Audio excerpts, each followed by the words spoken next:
नरेंद्र मोदी जी को कहना चाहता हूं, मोदी जी इस जन्म में तो आप हमको नहीं हरा सकते दिल्ली के अंदर आम आदमी पार्टी।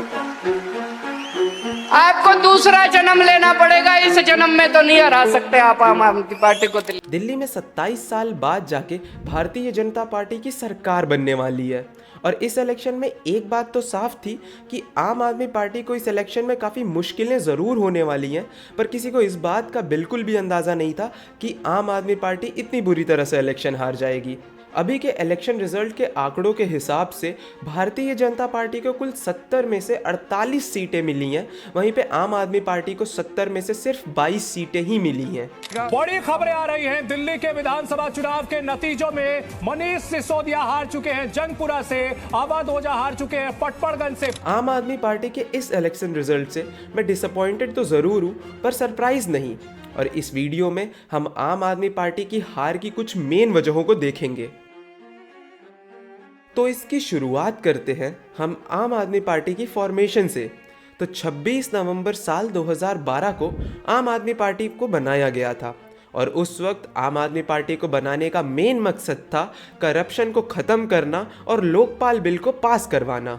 अगर आपको लोकपाल बिल के बारे में नहीं पता तो ये एक इंडिपेंडेंट बॉडी थी जो कि करप्शन के केसेस को ट्रांसपेरेंसी से इन्वेस्टिगेट करती, क्योंकि उस वक्त यूपीए की सरकार चल रही थी और उस वक्त काफ़ी सारे घोटाले सामने आ रहे थे, जैसे कोल घोटाला, कॉमनवेल्थ घोटाला, जिसके अगेंस्ट अन्ना हजारे ये लोकपाल बिल लाने के लिए प्रोटेस्ट कर रहे थे।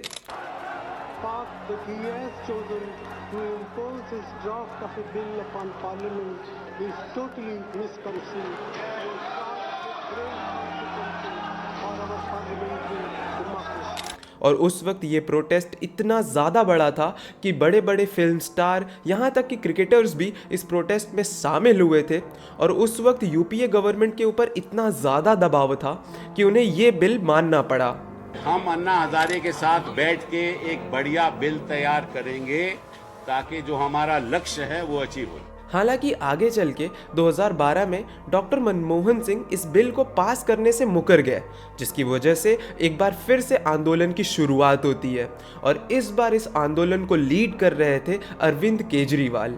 इन आंदोलन से अरविंद केजरीवाल काफ़ी ज़्यादा पॉपुलर हो चुके थे और वो एक बात समझ गए थे कि अगर उन्हें सरकार से अपनी बात मनवानी है तो उन्हें खुद सरकार में आना पड़ेगा। अन्ना जी कई बार मुझे कहते थे कि राजनीति कीचड़ है, गंदे हो जाएंगे, लेकिन मैं अन्ना जी को समझाया करता था कि अन्ना जी अगर ये राजनीति कीचड़ है तो अब इस कीचड़ के अंदर खुद ही घुसना पड़ेगा और उस कीचड़ को खुद ही सफाई करनी पड़ेगी। जिसके बाद उन्होंने आम आदमी पार्टी का फॉर्मेशन किया और इसके साथ उन्होंने काफ़ी सारे बड़े बड़े वादे भी किए, जैसे वो कभी कोई सरकारी गाड़ी नहीं लेंगे या फिर कभी किसी सिक्योरिटी का इस्तेमाल नहीं करेंगे।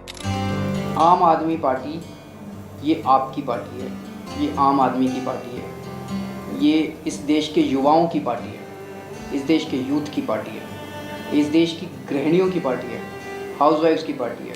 और इनके इन्हीं सब वादों की वजह से लोग अरविंद केजरीवाल से काफ़ी ज़्यादा रिलेट करने लगे, जिसकी वजह से 2015 के इलेक्शन में आम आदमी पार्टी को 70 में से रिकॉर्ड 67 सीटें मिली थी। ऐसा लग रहा था जैसे दिल्ली को उनका मसीहा मिल गया हो।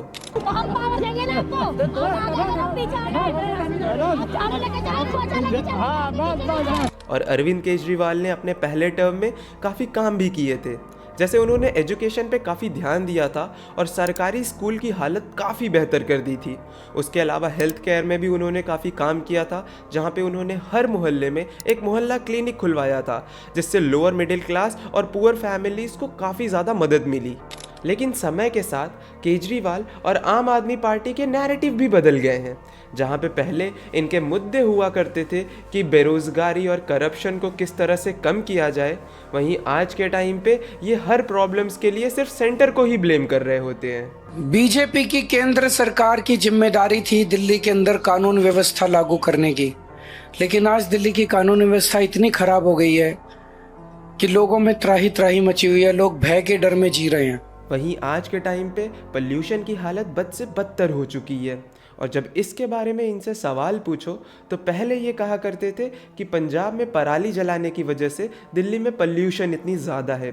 वहीं अब जब पंजाब में इनकी सरकार बन गई है तो ये पोल्यूशन की जिम्मेदारी अब ये उत्तर प्रदेश पे डाल देते हैं। तो अभी हम उत्तर प्रदेश की सरकार को भी रीच आउट करेंगे कि वहां पर भी अगर पोल्यूशन कंट्रोल मेजर स्ट्रांगली लगाया जाए तो उसका दिल्ली पे भी असर पड़ेगा। और आज के समय पे दिल्ली में ना बेहतर सड़क है, ना साफ पीने का पानी, और सफाई तो भूल ही जाओ। जहाँ देखो बस कूड़ों का ढेर पड़ा हुआ है।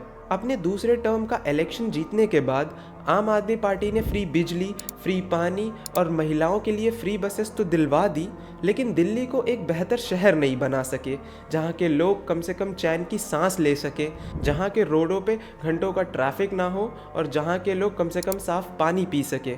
ये सब करने में आम आदमी पार्टी आज के समय पे फेल हो चुकी है और दिल्ली को आज के समय पे वर्ल्ड का one of the worst capital city में से एक माना जाता है। आम आदमी पार्टी ने पिछले 10 सालों में दिल्ली के स्टैंडर्ड्स को बढ़ाया नहीं बल्कि घटाया ही है। ऐसे में देखने वाली बात ये होगी कि भारतीय जनता पार्टी दिल्ली को कितना बेहतर शहर बना पाती है।